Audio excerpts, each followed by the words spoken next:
Welcome to day 26 of March Madness, and today we will be covering the side bend.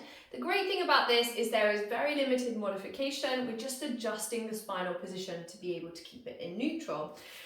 So you're going to start with 1 foot flat on the floor. The underneath leg is going to cross behind the ankle. You're then going to walk your other hand out. Now, how far that hand goes out really is going to depend on how tall you are, especially as we're trying to keep a neutral spine. So you may have to adjust.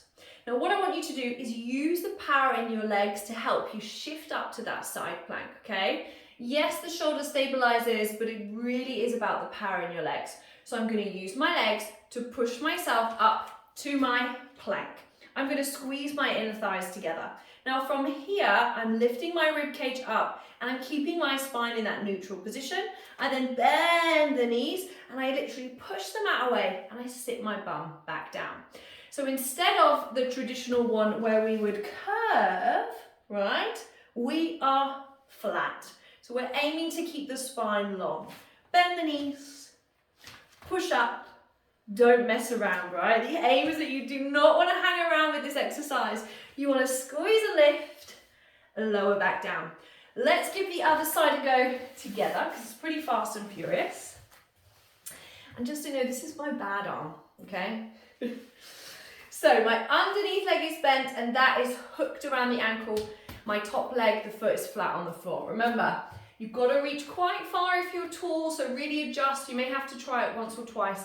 Use your legs, shoot yourself up into your side plank, squeeze your legs together, squeeze those abdominals, come back down.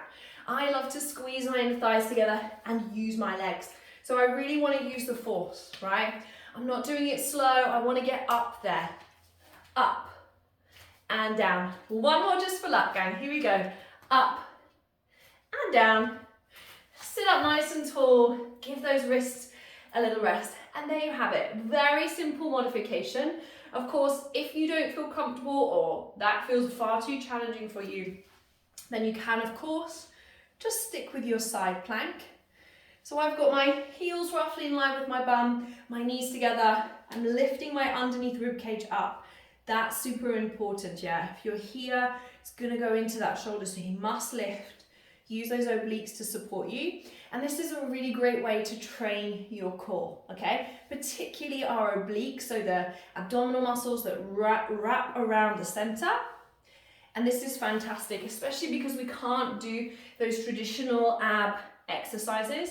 So doing exercises like planks or anything that's going to really challenge our center is going to be so beneficial for osteoporosis. So I hope you've enjoyed this variation and I will see you back on the mat for the next one.